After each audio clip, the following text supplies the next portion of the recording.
நம்ம ஆச்சாரியா ஸ்ரீவர்மா அவர்கள் சொல்றபடி பார்த்தீங்கன்னா 10% பேர் உலகத்தில் நோயால் பாதிக்கப்பட்டிருக்கோம், மீதி 90% பேர் இந்த நோய்கள் வருவதற்காக காத்து கொண்டிருக்கிறோம். மற்றபடி வெரிகோஸ் வெயினை பொறுத்தவரையிலும் அது ஒரு யூனிவர்சல் நோய் அப்படிங்கிறதும் எல்லாருக்கும் வரக்கூடிய வாய்ப்பு இருக்குங்கிறது தான் நம்ம முதல்ல புரிஞ்சுக்கணும். இப்போ ஸ்பிரிச்சுவல் மெடிசன் அப்படின்னு சொன்னோன்னா நம்மலாம் சிரிப்போம், இது என்ன பாவம் புண்ணியம்னு சொல்கிறாங்களே டாக்டர் அப்படின்னு. நம்மளுடைய எய்ம்ஸ் மருத்துவமனையில் கடந்த வருடம் பார்த்தீங்கன்னா ஸ்பிரிச்சுவல் மெடிசன் சொல்லக்கூடிய ஒரு தனி டிபார்ட்மெண்ட்டை ஓப்பன் பண்ணியிருக்கோம். ஸோ இன்றைக்கு வெரிகோஸ் வெயின் நோய் ஏற்படும் போது ஆனால் அறுவை சிகிச்சை செய்தாலும் குணமாகுமாங்கிற கேள்விக்கு இல்லைங்கிற பதில் தான் வரும். அப்போ முறையான ஸ்ரீவர்மாவுடைய 7 pillars ஆஃப் லைஃப் அப்படிங்கிறதோட சமண சிகிச்சை, சோதன சிகிச்சை, காயகல்ப சிகிச்சை, தெய்வ விபாஷய சிகிச்சைன்னு சொல்லக்கூடிய இந்த 4 சிகிச்சைகளையும் ஒருங்கிணைத்து ஒரு முறைப்படுத்தப்பட்ட சிகிச்சையாக நம்ம எடுத்துக்கொள்ளும் போது வெரிகோஸ் வெயின் நன்றாகவே குணமாகிறத பார்க்கலாம். வெரிகோஸ் வெயின்ஸ் நோய் இருக்கும்போது அவங்க என்ன மாதிரியான ஃபுட்ஸ் எல்லாம் எடுத்துக்கலாம், என்ன மாதிரியான ஃபுட்ஸ் எல்லாம் அவங்க அவாய்ட் பண்ணணும்? இப்போ ஆயுர்வேதத்தினுடைய அடிப்படையில் ரொம்ப சிறந்த காய்கறிகள், சிறந்த பழங்கள் அப்படின்னு சொல்லிட்டுனா அது என்ன? இந்த கேள்வியே மீண்டும் தவறுமா? உங்களுக்கு நல்லது அப்படிங்கிறது எனக்கு நல்லதா இருக்குமாங்கிறது ஒரு கேள்வி. வல்லாரை வெரிகோஸ் வெயினுக்கு நல்லது, அல்லது L10 போடுங்க வெரிகோஸ் வெயினுக்கு நல்லது, நிறைய தகவல்களை பார்க்கலாம். ஆனால் இந்த தகவல்கள் எல்லாமே நீங்கள் செய்யும் போது ஒரு மாற்றத்தை நிச்சயமா உங்க உடம்புல உணர முடியும். இப்போ நம்ம கிட்ட அப்போ நிறைய பேர் அதை செஞ்சுட்டு என்ன சொல்லுவாங்க, சார் நான் இதெல்லாம் செஞ்சேன் எனக்கு ஒன்றும் யூஸே இல்லை. காரணம் என்னன்னா உங்க உடம்புக்கு என்ன தேவைங்கிற புரிதல் இருந்தால் தானே நீங்கள் செய்யணும். சார் இப்போ இந்த வெரிகோஸ் வெயின்ஸ் நோயை ஒருத்தங்க கண்டுக்காம அது எண்ட் ஸ்டேஜ்க்கு வந்துருச்சு அப்படின்னு சொன்னால் அவங்களுக்கு என்ன மாதிரியான சிகிச்சை நம்ம கொடுக்கறதுனால அவங்கள அதை குணப்படுத்த முடியும் சார்? நம்ம மருத்துவமனையுடைய அடிப்படை சித்தாந்தம் அப்படிங்கிறதே ப்ரிவென்ஷன், கியூர், ரெஜுவனேஷன். நோய் தடுப்புக்கு நம்ம எடுக்க வேண்டிய முயற்சிகள் என்ன, நோய் வந்துருச்சு அதை குணமாக்குவதற்கு நாம் என்ன முயற்சிகளை எடுக்கணும், ஒருவேளை நோய் நீண்ட காலமாக இருக்கக்கூடிய நோயாக இருக்கிறது, அது கூட இணை துணை நோய்களும் சேர்ந்து இருக்குது அப்படின்னா இந்த நோயை கட்டுப்படுத்த, குணப்படுத்த நாம் எடுக்க வேண்டிய முயற்சிகள் என்ன.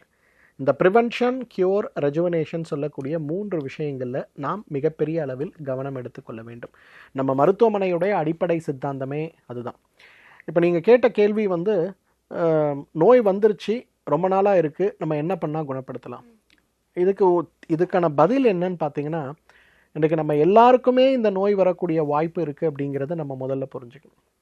இன்றைக்கு உங்களை மாதிரி ஒரு இளம் வயதில் இருக்கக்கூடிய பெண், உங்களுடைய உடல் ஆரோக்கியம், மனசு, இந்த விஷயத்தில் என்னதான் நம்ம கவனம் எடுக்க ஆரம்பித்தாலும் கூட நம்ம வாழ்வியல் கோட்பாடுகளில் பெரிய கவனத்தை நம்ம எடுக்கிறோமா அப்படிங்கிறது ஒரு மிகப்பெரிய சந்தேகம்தான். நம்ம ஆச்சாரியா ஸ்ரீவர்மா அவர்கள் சொல்கிறபடி பார்த்தீங்கன்னா 10% பேர் உலகத்தில் நோயால் பாதிக்கப்பட்டிருக்கோம், மீதி 90% பேர் இந்த நோய்கள் வருவதற்காக காத்து கொண்டிருக்கிறோம். இவ்வளோதான் வித்தியாசமே தவிர மற்றபடி வெரிகோஸ் வெயினை பொறுத்தவரையிலும் அது ஒரு யூனிவர்சல் நோய் அப்படிங்கிறதும் எல்லாருக்கும் வரக்கூடிய வாய்ப்பு இருக்குங்கிறது தான் நம்ம முதல்ல புரிஞ்சுக்கணும். உடனே அதை தடுக்கிறதுக்கு நான் மருந்து மாத்திரை சாப்பிடணுமா அப்படிங்கிறது அவசியம் இல்லை. முதல்ல நம்ம புரிஞ்சிக்க வேண்டியது, இந்த நோய் வாதம், பித்தம், கபம் அல்லது வாத பித்த கபம், ரத்தம், தொற்றுக்கள் அல்லது இன்ஃபெக்ஷன் அல்லது காயங்கள் அல்லது பரம்பரையாக ஏற்படக்கூடியது, இந்த 7 வகையில் எதில் வருது அப்படிங்கிற ஒரு புரிதலை நம்ம எடுத்துக்கணும். அந்த புரிதலுடைய அடிப்படையில் நம்முடைய வாழ்வியல் கோட்பாடுகள், உணவுனா என்ன, நீர் அப்படிங்கிறது எவ்வளோ தேவை, காற்று சுவாசத்தை முறையாக நம்ம எப்படி பயிற்சியாக செஞ்சு ஆரோக்கியத்தை நீட்டிக்க முடியும், உடல் சுத்தியுடைய முக்கியத்துவம், நம்முடைய மனசுத்தியுடைய முக்கியத்துவம், ஆத்ம சுத்தியுடைய முக்கியத்துவம், இதை எவ்வாறு ஒருநிலைப்படுத்தி ஒரு ப்ராக்டிஸாக நம்ம செய்யும்போது நம்ம ஆரோக்கியம் அடைய முடியும் அப்படிங்கிற விஷயங்கள், இந்த ஸ்ரீவர்மாவுடைய 7 pillars ஆஃப் லைஃப்னு சொல்லக்கூடிய வாழ்வியல் கோட்பாடுகளை முறையாக நம்ம பின்பற்றி, அது கூடவே ஸ்ரீவர்மாவில் சமண சிகிச்சை, சோதன சிகிச்சை, காயகல்ப சிகிச்சை, தெய்வ விபாஷய சிகிச்சைன்னு சொல்லக்கூடிய ஸ்பிரிச்சுவல் மெடிசன் சொல்லக்கூடிய 4 வகையான சிறப்பு சிகிச்சைகள் வெரிகோஸ் வெயின் நோய்க்காக நம்ம கொடுக்குறோம். பொதுவாக இந்த வெரிகோஸ் வெயினுடைய அறிகுறிகள் பார்க்கும்போது, ஸ்டேஜஸ் பார்க்கும்போது, முதல்ல இது ஒரு கபம் சார்ந்த நோயாகத்தான் நம்ம பார்க்குறோம். அந்த இடங்களில் வீக்கமோ லேசான வலிகளோ, ஓய்வெடுக்கும் போது அந்த வலிகள் குறைந்து போகிறது இருக்கக்கூடிய நிலைங்கிறது கபத்தால் ஏற்படக்கூடியது.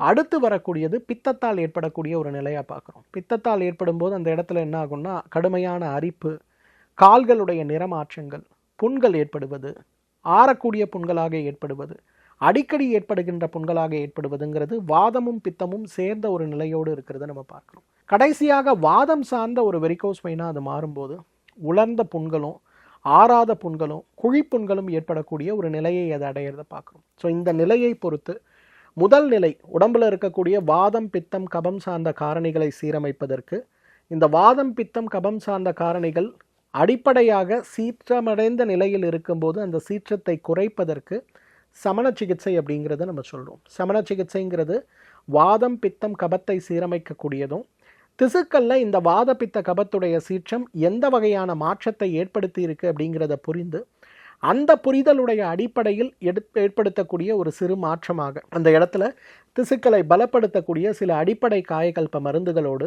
டீடாக்ஸ் வகை மருந்துகள், இதை ஒரு 6 மண்டலங்கள் தொடர்ந்து நம்ம எடுக்கும்போது வாதம் பித்தம் கபத்தில் இருக்கக்கூடிய விஷயங்களும் திசுக்களில் இருக்கக்கூடிய மாற்றங்களும் மறைந்து போகும்போது தொடர்ந்து கழிவு நீக்கம் நம்ம உடம்புல நடைபெறும் போது புதிய திசுக்களுடைய உற்பத்தி விகிதங்கள் தூண்டப்படும் போது இந்த வெரிகோஸ் வெயினுடைய ஆரம்ப நிலை நோய் சமண சிகிச்சையிலேயே மிகப்பெரிய மாறுதல் அடைவதை நம்ம பார்க்க முடியும். இப்போ இதோட ஸ்டேஜ் மாறுது, நம்ம பித்த கபம் அல்லது பித்த வாதமாக அந்த நோய் மாறி இருக்கு அப்படின்னும் போது அரிப்புகளும் அந்த இடத்துல தண்ணீர் கொட்டுவதும் ரத்தம் வருவதும் தவிர்க்க முடியாத சிரமமாக இருக்கும். ஸோ அந்த நிலையில் ஏற்படும் போது நம்ம அந்த நிலையை மாற்றுவதற்கு சோதனை சிகிச்சை, வாந்திக்கு மருந்து கொடுப்பது, பேதிக்கு மருந்து கொடுப்பது, அல்லது எனிமா மூலமாக உள்ளே பெருங்குடல் வாதத்தை குறைக்க முயற்சி செய்வது, மூக்கில் சொட்டு மருந்து விடுவது, அல்லது நேரடியாக இரத்த குழாய் பாதிக்கப்பட்டிருக்கக்கூடிய இடங்களில் இருக்கக்கூடிய கெட்ட இரத்தத்தை தேங்கி கிடக்கக்கூடிய அழுக்கை நீக்குவதற்காக கொடுக்கக்கூடிய இரத்த மோட்சணம் சார்ந்த சிகிச்சை. ஸோ இதை நம்ம எடுக்கும்போது என்ன ஆகும்னா உடம்புல அந்த கழிவுகள் நீங்கப்படும் போது புத்துணர்வு அடையும் போது வேகமாக காயங்களும் வெரிகோஸ் வெயினும் மாறுவதை நம்ம பார்க்க முடியும். இது சோதனை சிகிச்சைன்னு சொல்லுவோம். காயகல்ப சிகிச்சை அப்படிங்கிறது தான் ரொம்ப முக்கியமானது.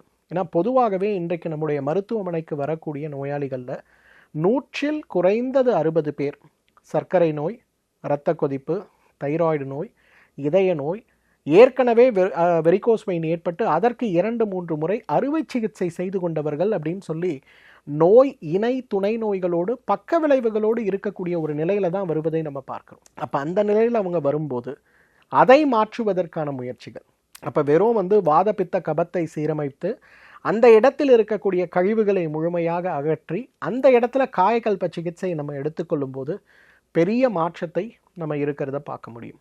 கடைசியாக இந்த தெய்வ விபாஷை சிகிச்சைன்னு சொல்லக்கூடிய ஸ்பிரிச்சுவல் மெடிசன். பொதுவாக உடம்புல நோய் ஏற்படுவதற்கான காரணங்கள் இன்னைக்கு உடல் ரீதியான காரணங்கள், உணவு ரீதியான காரணங்கள், மன ரீதியான காரணங்கள் போலவே இன்றைக்கு நம்முடைய கர்மா ரீதியான காரணங்கள் அப்படிங்கிற ஒரு விஷயம். இதுதான் ஸ்பிரிச்சுவல் மெடிசன். இப்போ ஸ்பிரிச்சுவல் மெடிசன் அப்படின்னு சொன்னோன்னா நம்மலாம் சிரிப்போம், இது என்ன பாவம் புண்ணியம்னு சொல்கிறாங்களே டாக்டர் அப்படின்னு. நம்முடைய எய்ம்ஸ் மருத்துவமனையில் கடந்த வருடம் பார்த்திங்கன்னா ஸ்பிரிச்சுவல் மெடிசன் சொல்லக்கூடிய ஒரு தனி டிபார்ட்மெண்ட்டை ஓப்பன் பண்ணியிருக்காங்க. இந்த டிபார்ட்மெண்ட்டோடைய அடிப்படை என்னென்னா மருத்துவத்துக்கென்று ஒரு வரைமுறை, ஒரு எல்லை இருக்கிறது. இந்த எல்லையை மீறி இன்றைக்கு இருக்கக்கூடிய டெக்னாலஜினால் நம்மளால் அதுக்கு மேலே நோயாளிகளுக்கு உதவி செய்ய முடிவதில்லை.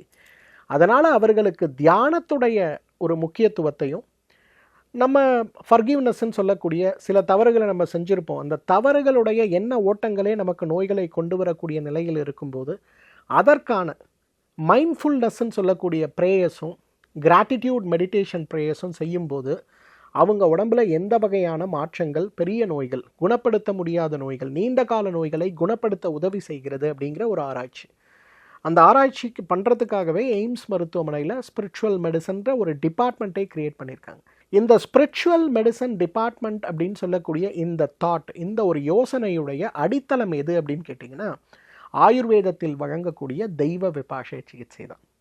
நம்ம மருத்துவமனையில் இந்த 25 வருஷத்தில் பல 1000 நோயாளிகள், மருத்துவத்துறையால் முழுமையாக கைவிடப்பட்ட நோயாளிகள், அவங்களுக்கு வந்திருக்கக்கூடியது ஒரு புற்றுநோயாக இருக்கலாம், தீர்க்க முடியாத தோல் நோயாக இருக்கலாம், மிக கடுமையான முடக்குவாத நோயாக இருக்கலாம், அல்லது இன்றைக்கு நம்ம வாய்விட்டு சொல்ல முடியாத எவ்வளவோ வகையான நோய்கள் இருக்கலாம்.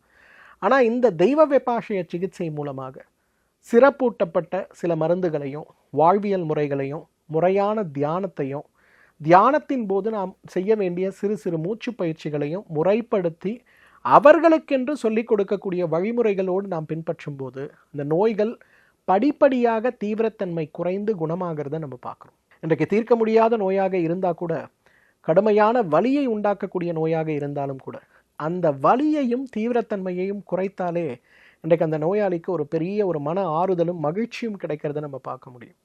அந்த நிலையில் இன்றைக்கு வெரிகோஸ் வெயின் வந்து முறையான சிகிச்சை இருந்தாலும் கூட, கால்களை இழந்தவர்கள், கால் விரல்களை இழந்தவர்கள், ஒன்றுக்கும் மேற்பட்ட முறையில் பிளாஸ்டிக் சர்ஜரி செய்து கொண்டவர்கள், பிளாஸ்டிக் சர்ஜரி செய்து கூட கால்களில் இருக்கக்கூடிய காயங்கள் ஆறல, அதனால் எனக்கு என்னோட அறைக்குள்ளே யாருமே வர முடியல, எவ்வளவோ லட்சங்கள் கோடிகள் நான் செலவு செய்து கூட என்னுடைய கால்களில் இருக்கக்கூடிய காயங்கள் ஆறாமல் அது ஏற்படுத்தக்கூடிய துர்நாற்றத்தால் என்னை நானே தனிமைப்படுத்தி கொண்டிருக்கிறேன்னு சொல்லக்கூடிய நிகழ்வுகள் நிறைய பேர் இருக்கிறத பார்க்கும். இவங்க அனைவருக்குமே இந்த தெய்வ விபாஷய சிகிச்சைன்னு சொல்லக்கூடிய சிறப்பு சிகிச்சை மிகப்பெரிய அளவில் உடல் பலத்தை மீட்டு எடுத்து கொடுப்பதை நம்ம பார்க்க முடியும். ஸோ இன்றைக்கு வெரிகோஸ் வெயின் நோய் ஏற்படும் போது, இன்றைக்கு நீங்கள் சொல்கிற மாதிரி கூகுள் போனோன்னா குணப்படுத்த முடியாது, அறுவை சிகிச்சை மட்டும்தான் தீர்வுன்னு கொடுக்கப்படுறதை பார்க்குறோம். ஆனால் அறுவை சிகிச்சை செய்தாலும் குணமாகுமாங்கிற கேள்விக்கு இல்லைங்கிற பதில் தான் வரும். அப்போ முறையான ஸ்ரீவர்மாவுடைய 7 pillars ஆஃப் லைஃப் அப்படிங்கிறதோட சமண சிகிச்சை, சோதன சிகிச்சை, காயகல்ப சிகிச்சை, தெய்வ விபாஷய சிகிச்சைன்னு சொல்லக்கூடிய இந்த 4 சிகிச்சைகளையும் ஒருங்கிணைத்து ஒரு முறைப்படுத்தப்பட்ட சிகிச்சையாக நம்ம எடுத்துக்கொள்ளும் போது வெரிகோஸ் வெயின் நன்றாகவே குணமாகிறத பார்க்கலாம். இதில் இந்த குணம் அப்படின்னு நான் சொல்கிறது நோயாளிகளுக்கு, நோயற்றவர்கள் நோய்க்குள் வராமல் தடுப்பதற்கு ப்ரிவென்ஷனுக்கு சமண சிகிச்சை மிகப்பெரிய அளவில் உதவி செய்கிறத பார்க்க முடியும். சமண, சோதன, காயகல்ப மற்றும் தெய்வ விபாஷய சிகிச்சை ஸ்ரீவர்மாவுடைய வாழ்வியல் கோட்பாடுகளோடு முறையாக நம்ம பின்பற்ற முடியும்னா, எவ்வளவு நாள்பட்ட வெரிகோஸ் வெயின் நோயாக இருந்தாலும் ஒரு ஆறுதல், ஒரு மாறுதலை நிச்சயமாக நாம் பெற முடியும். சார், இப்போ வந்து இந்த வெரிகோஸ் வெயின்ஸ் நோய் இருக்கும்போது அவங்க என்ன மாதிரியான ஃபுட்ஸ் எல்லாம் எடுத்துக்கலாம், என்ன மாதிரியான ஃபுட்ஸ் எல்லாம் அவங்க அவாய்ட் பண்ணணும் சார்? நம்ம மருத்துவமனையில் பொதுவாக நோய்க்கு கொடுக்கக்கூடிய சிகிச்சை அப்படிங்கிறது கிடையவே கிடையாதுமா. நோயாளிக்கு கொடுக்கக்கூடிய சிகிச்சை தான் அங்கே ரொம்ப முக்கியம். அதனால தான் நம்ம 7 pillars ஆஃப் லைஃப்பில் முதல் பில்லராகவே நம்ம சொல்லுவது உணவு தான். என்ன உணவு சாப்பிட்றோம் அப்படிங்கிறது முக்கியம் இல்லை, அந்த உணவை எப்படி சாப்பிடுகிறோம் அப்படிங்கிறது ரொம்ப ரொம்ப முக்கியம். காலை உணவு என்ன சாப்பிட்றோம், மதிய உணவு என்ன சாப்பிட்றோம், ராத்திரி உணவு என்ன சாப்பிட்றோம் தான் நம்ம மனசில் கேள்விகள் ஓடுதே தவிர, ஆனால் அந்த உணவை நொறுங்க தின்றால் 100 வயதுங்கிற மாதிரி அதை மென்று சாப்பிடுகிறோமா அப்படிங்கிறது ஒரு கேள்விக்குறியாக இருக்கிறத பார்க்கணும். இன்றைக்கு இந்த மாதிரி உணவுகளில் நிறைய ஒரு கேள்விக்குறிகள், நம்ம புரிந்து கொள்ள வேண்டிய விஷயங்கள் இருக்கிறத பார்க்கணும். அதே போல் உங்கள் உடம்பு வாதமா பித்தமா கபமாங்கிற ஒரு புரிதல், உங்கள் கால்களில் ஏற்பட்டிருக்கக்கூடிய வெரிகோஸ் வெயின் வாத பித்த கபத்தில் எந்த வகையை சார்ந்தது அப்படிங்கிற ஒரு புரிதல், இந்த புரிதலுடைய அடிப்படையில் நம்முடைய உணவு முறைகளை நாம் மாற்றிக்கொள்ள தயார் அப்படின்னா நமக்கு மிகப்பெரிய மாற்றங்கள் ஏற்படும். உணவு அப்படிங்கிறது பொதுப்படையான உணவு அப்படிங்கிறது தவறு, நோய்க்கான உணவு அப்படிங்கிறது தவறு, மருந்துக்கான உணவு அப்படிங்கிறதும் தவறு. நிறைய பேர் நினைப்பாங்க, ஆயுர்வேத சிகிச்சைக்கு போகிறோம், தமிழ் மருத்துவ சிகிச்சைக்கு போகிறோம், உடனே பத்தியம் கொடுத்துருவாங்க அப்படின்னு நினைக்கிறோம். அந்த பத்தியங்கள் அப்படின்னு சொல்லப்படுகின்ற விஷயங்கள் மருந்துகளுக்காகவோ அல்லது நோயுடைய சிகிச்சைக்காகவோ கொடுக்கக்கூடிய விஷயங்களை காட்டிலும் நம்ம உடம்பில் இருக்கக்கூடிய வாதபித்த கபத்துடைய சமச்சீரற்ற தன்மையை சீரான தன்மைக்காக மாற்றுவதற்காக நாம் எடுக்கக்கூடிய ஒரு சிகிச்சை அப்படிங்கிறத நம்ம புரிஞ்சுக்கணும். ஸோ நீங்கள் கேட்ட கேள்விக்கான பதில் டயட் சார்ட் என்ன? டயட் சார்ட்டுங்கிறது உங்களுடைய உடம்புடைய ஆரோக்கியம், வியாதியுடைய நிலை, வாதபித்த கபத்தில் எவ்வாறு இருக்கிறது அப்படிங்கிறத புரிந்து தான் இருக்கும். அதனால தான் நம்ம மருத்துவமனையில் ஒரு நோயாளி வரும்போது அவங்களுக்கு ஹெல்த் அசஸ்மெண்ட் அப்படிங்கிறதுக்கு நம்ம நிறைய நேரம் கொடுக்கும். இந்த ஹெல்த் அசஸ்மெண்ட்டை முறையாக நம்மளால் செய்ய முடியும்.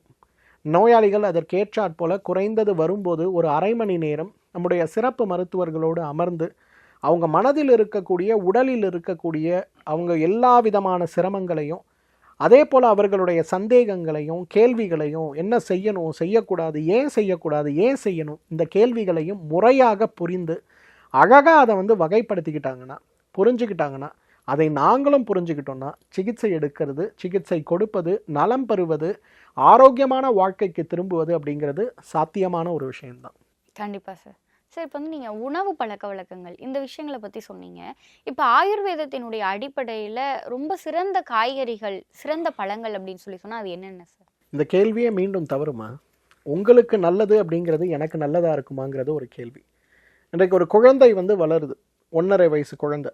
அந்த குழந்தைக்கு நம்ம கொடுக்குற உணவும் 20 வயதில் இருக்கக்கூடிய ஒரு தாய் அவங்க சாப்பிட்ற உணவும் அவர்களுடைய தாய் 60 வயதில் இருக்கக்கூடிய சாப்பிட்ற உணவும் இல்லை அவங்களோட தாய் 80 வயதில் சாப்பிட்ற உணவும் ஒரு உணவாக இருந்தால் வீட்டில் யாராவது ஒருத்தர் ஆரோக்கியமாக இருக்க முடியுமா? முடியாது இல்லையா? குழந்தைக்கு நம்ம கொடுக்குற உணவு நன்றாக மசிச்சு வேக வைத்து அரைத்து கரைத்து எடுக்கக்கூடிய உணவு, காரம் இல்லாத உணவு, நெய் சேர்க்கப்பட்ட உணவை கொடுக்குறோம். 20 வயசில் இருக்கவங்க நிறைய காய்கறிகள் கீரைகள் சாப்பிட்றோம். 60 வயசில் இருக்கவங்க மெல்லவே முடியாது, நிறைய பேருக்கு பல் இருக்காது. அந்த குழந்தை சாப்பிட்ற உணவு மாதிரியே 80 வயசில் இருக்கவங்க சாப்பிடுவாங்க. அப்போ ஒரு வீட்டில் இருக்கக்கூடிய ஒரு குடும்பத்தை சேர்ந்த 4 பேருக்குமே ஒவ்வொரு வயதிற்கு ஏற்றாற்போல உணவுகள் மாறும்போது, அவங்களுடைய உடம்பு வாதப்பித்த கபத்தை பொறுத்து மாறும்போது எப்படி ஒரு உணவை நல்ல உணவு அப்படின்னு நம்ம வகைப்படுத்த முடியும்? இப்போது ஸ்ரீராம நவமி எப்போ வருது? ஸ்ரீராம நவமி கோடையில் வருது சார். கிருஷ்ண ஜெயந்தி எப்போ வருது? குளிர்காலத்தில் வருது. ஸ்ரீராம நவமிக்கு என்ன பிரசாதம்? பானகமும் மோரும் கொடுப்பாங்க. சரி. கிருஷ்ண ஜெயந்திக்கு சுண்டல், கொல்கட்டை, ஸ்வீட்டு எல்லாமே கொடுப்பாங்க. ஏன் இந்த மாறுபாடு? ஒரே சாமி தானே, ஏன் இந்த மாறுபாடு? Depends upon the climate. Exactly.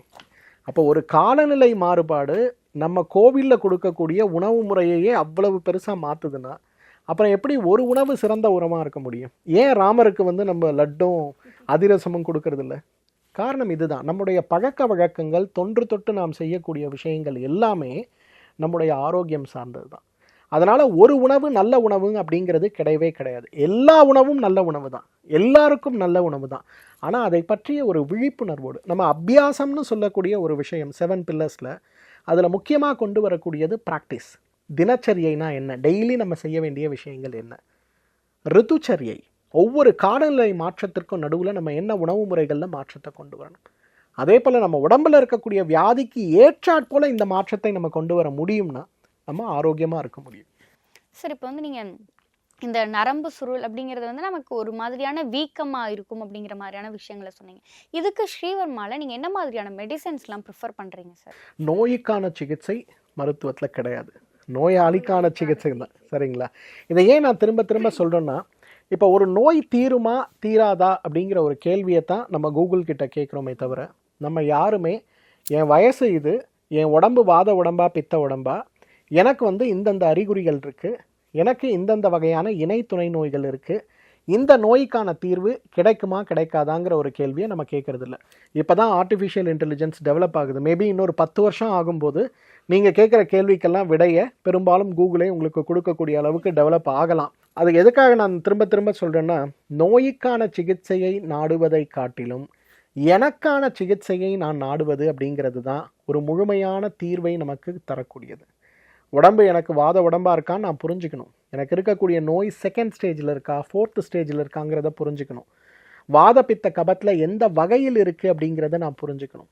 இது எல்லாமே முறையாக என்னால் புரிஞ்சிக்க முடியும்னா எனக்கான தீர்வுகள், நம்முடைய சிறப்பு மருத்துவர்கள் சொல்லிக் கொடுக்கக்கூடிய தீர்வுகள் என்ன இருக்கோ அந்த தீர்வுகளை நம்ம புரிஞ்சிக்க ஆரம்பித்தோம்னா நோயை குணப்படுத்துவது, கட்டுப்படுத்துவது, நோயினால் ஏற்படுகின்ற பக்க விளைவுகளை குறைத்து கொள்வது அப்படிங்கிறது மிக மிக சுலபமானது. நீங்கள் பொதுவாக இணையத்தில் போய் தேடும்போது வல்லாரை வெரிகோஸ் வெயினுக்கு நல்லது, அல்லது L10 போடுங்க வெரிகோஸ் வெயினுக்கு நல்லதுன்னு நிறைய தகவல்களை பார்க்கலாம். ஆனால் இந்த தகவல்கள் எல்லாமே நீங்கள் செய்யும்போது ஒரு மாற்றத்தை நிச்சயமாக உங்கள் உடம்புல உணர முடியும். அப்போ அப்போ நிறைய பேர் அதை செஞ்சுட்டு என்ன சொல்லுவாங்க, சார் நான் இதெல்லாம் செஞ்சேன், எனக்கு ஒன்றும் யூஸே இல்லை. காரணம் என்னென்னா, உங்கள் உடம்புக்கு என்ன தேவைங்கிற புரிதல் இருந்தால் தானே நீங்கள் செய்ய முடியும். ஸோ இன்றைக்கு நோய் தீரணும், குறிப்பாக வெரிகோஸ் வெயின் நோய் தீரணும்னா நம்ம எடுக்க வேண்டிய முயற்சி, நம்ம உடம்பை நம்ம புரிஞ்சுக்கிட்டு, ஏன்னா 4 விஷயங்கள் நோய் குணமாகுவதற்கு தேவை: நோயாளி, மருத்துவர், செவிலியர், மருந்துகள். இதில் மருந்துகள் நல்லா இருக்குது, செவிலியர் நல்லா இருக்காங்க, டாக்டரும் பெஸ்ட்டு டாக்டர் தான். ஏன்னா நோயாளி நல்ல நோயாளியாக நோய் தீர்க்கணுங்கிற வைராக்கியத்தோடு இருந்தாங்கன்னா நிச்சயமாக தீர்த்தணும்மா. இப்போ எனக்கு வெரிகோஸ் வெயின்ஸ் வரவே கூடாது அப்படின்னு சொல்லி நினைக்கிறவங்க என்ன மாதிரியான லைஃப் ஹேபிட்ஸ் வச்சுக்கிட்டாங்க அப்படின்னு சொன்னால் அதுலேருந்து அவங்க தப்பிக்க முடியும்? 5 விஷயங்கள் நம்ம பண்ணால் போதும்மா. முதலாவது, நம்ம உடம்பு என்னங்கிறத புரிஞ்சுக்கணும். இப்போ வாத உடம்புக்காரங்களுக்கு வெரிகோஸ் வெயின் வருவதற்கான வாய்ப்பு மிக மிக அதிகம். ஏன்னா அவங்க எடை எப்போவுமே ரொம்ப குறைவாக தான் இருப்பாங்க, உயரமாக இருப்பாங்க, ஆனால் குறைவான எடையோடு இருப்பாங்க. கப உடம்புக்காரங்களுக்கு வெரிகோஸ் வெயின் வரக்கூடிய வாய்ப்புகள் அதிகம். ஏன்னா கப உடம்புக்காரங்கள் எப்போவுமே ரொம்ப குண்டாக தான் இருப்பாங்க. ஸோ நம்ம உடம்பை நம்ம புரிஞ்சிக்க வேண்டியது ரொம்ப ரொம்ப அவசியம். அதே போல் நம்ம செய்யக்கூடிய வேலை, நம்ம அந்த வேலைக்கு ஏற்றாற் போல் என்ன வாழ்வியல் மாற்றங்கள் நம்ம வச்சுருக்கோம், இந்த வாழ்வியல் மாற்றங்கள் நான் செய்யக்கூடிய வேலை, என்னோட ஆக்குபேஷனில் எனக்கு வரக்கூடிய அசாடை எப்படி தடுக்க போகுது, இதுக்கு நான் என்ன கான்ஷியஸான முயற்சி செய்யணும் அப்படிங்கிறது ரெண்டாவது ரொம்ப முக்கியமாக நம்ம பார்க்க வேண்டியது. மூன்றாவது விஷயம் உணவு சார்ந்த விழிப்புணர்வுகள். உணவு சார்ந்த விழிப்புணர்வுகள் அகெயின் வாதமா, பித்தமா, கபமா, கோடைக்காலமா, குளிர்காலமா, மழைக்காலமா, உடல் கழிவு நீக்கம் வருஷத்துக்கு ஒரு முறை நான் பண்ணுறேன்னா 3 மாதத்திற்கு ஒரு முறை நான் முறையாக மருத்துவரை சந்தித்து செய்து கொள்கிறேனா, அல்லது என் உடம்புல இருக்கக்கூடிய இணை துணை நோய்கள், உதாரணத்துக்கு சர்க்கரை நோய் இருக்குது, தைராய்டு சுரப்பியோட செயல்மாற்ற நோய் இருக்குது, அல்லது ஹைப்பர் தைராய்டு சார்ந்த நோயினால் நான் அவதிப்படுறேன், இந்த மாதிரி விஷயங்களில் எது என் உடம்பை இன்ஃப்ளூயன்ஸ் பண்ண முடியும், ஸோ இது கண்ட்ரோலில் இருக்கா இல்லையா, அல்லது பரம்பரையாக எனக்கு வந்திருக்கா, பரம்பரையாக என்னோடய பாட்டிக்கு இருக்கா, தாத்தாக்கு இருக்கா, அப்பாவுக்கு இருக்கா, அம்மாவுக்கு இருக்கா, அண்ணாக்கு இருக்கா, இது.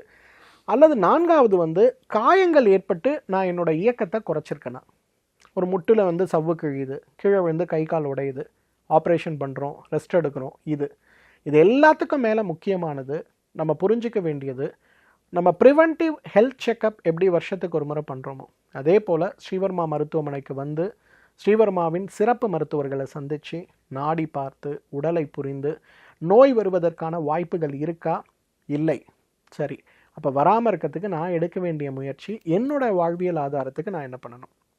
இப்போ நீங்கள் ஒரு ஆங்கராக இருக்கீங்க, ஸோ உங்களுடைய வேலை அதிகமான பிரயாணங்கள் இருக்கலாம், அதே போல் அதிகமாக ப்ரிப்பரேஷனுக்காக நேரம் செலுத்துறது, அது கூட நிறைய பேசுறது. அப்போ எல்லா நேரங்கள்லையும் உங்களுடைய இதயமும் உங்களுடைய வயிறும் உங்களுடைய குரல் மண்டலமும் அதிகமாக பாதிக்கப்படுறதுக்கு வாய்ப்புகள் இருக்குது. எப்போவுமே தலையை ஆட்டிகிட்டே இருக்கிறதுனால உங்களோட கழுத்து மண்டலமும் அதிகமாக பாதிக்கிறதுக்கு வாய்ப்பு இருக்குது. அதிக நேரம் நீங்கள் உட்காந்துருக்கிறதுனால உங்களோடக்கு வெரிகோஸ் வெயின் வரதுக்கு வாய்ப்பு இருக்குது. ஸோ இந்த மாதிரி ஒவ்வொருத்தரும் நம்மளை அனலைஸ் பண்ணணும். நான் ஒரு டீச்சராக இருக்கேன், 2 hours நான் ட்ராவல் பண்ணுறேன், 6 hours நான் கிளாஸ்க்கு நிற்கிறேன், திரும்பி வந்தால் எனக்கு என்ன ஃபுட்டு சாப்பிட்றேங்கிற கண்ட்ரோல் இல்லாமல் இருக்கேன். ஸோ இந்த மாதிரி அனாலிசிஸ் பண்ணி ஸ்ரீவர்மா மருத்துவமனைக்கு சிறப்பு மருத்துவர்களை சந்தித்து முறையாக நாடி பரீட்சை செய்து அந்த நோய்க்கான காரணங்களை புரிந்து வருவதற்கான வாய்ப்புகளை, ரிஸ்க் ஃபேக்டர்ஸ் என்னங்கிறத புரிஞ்சு அதை ப்ரிவென்ட் பண்ணுறதுக்காக சமண சிகிச்சை அல்லது ப்ரிவென்டிவ் ஹெல்த்துக்கு நான் செய்ய வேண்டிய முயற்சிகள், ஸ்ரீவர்மாவுடைய 7 pillars ஆஃப் லைஃப்பை நான் எப்படி என்னோடய வாழ்க்கையில் அடாப்ட் பண்ண முடியுங்கிறத புரிஞ்சுக்கிட்டோன்னா 100% நமக்கு நோயற்ற வாழ்க்கைங்கிறது சாத்தியம்தான். அகெயின் நான் சொன்ன மாதிரி 10% இன்றைக்கி நோயோடு போராடிட்டுருக்கோம், 90% நம்ம க்யூவில் வெயிட் பண்ணிகிட்ருக்கோம். ஸோ இந்த 90%ல் இருக்கவங்க நம்மளுடைய வாழ்வியல் கோட்பாடுகளை முறையாக அடாப்ட் பண்ண ஆரம்பித்தாங்கன்னா இதை ஒரு சோஷியல் ஒரு புரட்சியை, ஒரு சமூக ஆரோக்கிய புரட்சின்னே நம்ம சொல்லலாம். இதை நம்ம செய்ய ஆரம்பித்தோன்னா நிச்சயமாக அடுத்த ஒரு 20 yearsல நீங்கள் பார்த்தீங்கன்னா வெரிகோஸ் வெயின் நோயெலாம் எங்கேயோ ஒருத்தருக்கு எப்போவோ வரக்கூடிய நோயாக நம்ம மாற்ற முடியும். அதற்கான முயற்சி எடுக்க நம்ம தயாராங்கிறது தான் கேள்வி. சார், இப்போ வெரிகோஸ் வெயின்ஸ் பொறுத்தவரையும் ஒவ்வொருத்தவங்க யூஸ் பண்ணுற அந்த காலனி, அவங்களுடைய உடைகளுக்கு தகுந்த மாதிரி கூட இது அஃபெக்ட் ஆகும் அப்படிங்கிற மாதிரியான விஷயங்கள் நாங்கள் கேள்விப்பட்டிருக்கோம். அது உண்மையா சார்? நிச்சயமாம்மா. இன்றைக்கி நம்மளோட லைஃப் ஸ்டைல்னு நம்ம சொல்கிறது இது எல்லாம் சேர்ந்தது தானே.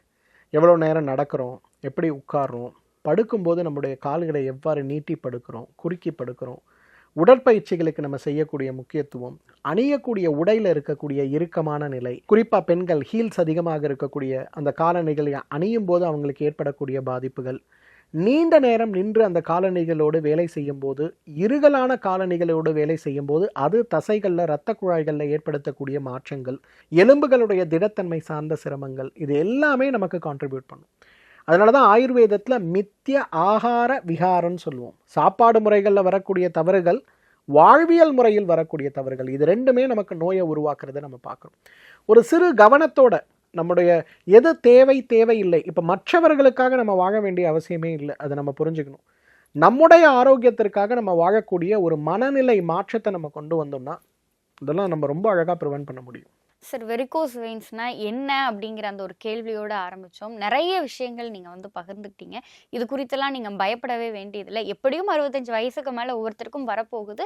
அதுக்கு முன்னாடியே நம்ம வராமல் தடுக்க என்ன மாதிரியான விஷயங்களை நம்ம பின்பற்றணும், ஸ்ரீவர்மாவில் இதுக்கு எந்த மாதிரியான ஆயுர்வேத ட்ரீட்மெண்ட்ஸை நம்ம பண்ணுறோம் அப்படிங்கிறத ஸ்டெப் பை ஸ்டெப்பாக ரொம்ப அழகாக சொன்னீங்க சார். கண்டிப்பாக இது பார்க்குறவங்களுக்கு வெரிகோஸ் வெயின்ஸ் தீர்க்க முடியாத ஒரு நோய் கிடையாது. எளிமையான முறையில் நம்முடைய வாழ்வியல் செய்கிற ஒரு சில விஷயங்களை நம்ம லைஃப் ஸ்டைலையும் சேஞ்ச் பண்ணிக்கிட்டோம் அப்படின்னாலே இதை குணப்படுத்தலாம் அப்படிங்கிற மாதிரியான பல விஷயங்கள் பகிர்ந்துக்கிட்டீங்க. நிச்சயமா இது பார்க்கிற நேயர்களுக்கு பல பயனுள்ள விஷயங்களை கொண்டு போய் சேர்க்கும் அப்படிங்கிற நம்பிக்கை எங்களுக்கு இருக்கு. உங்களுடைய இந்த நேர்காணலுக்கு நன்றி சார். வணக்கம்மா.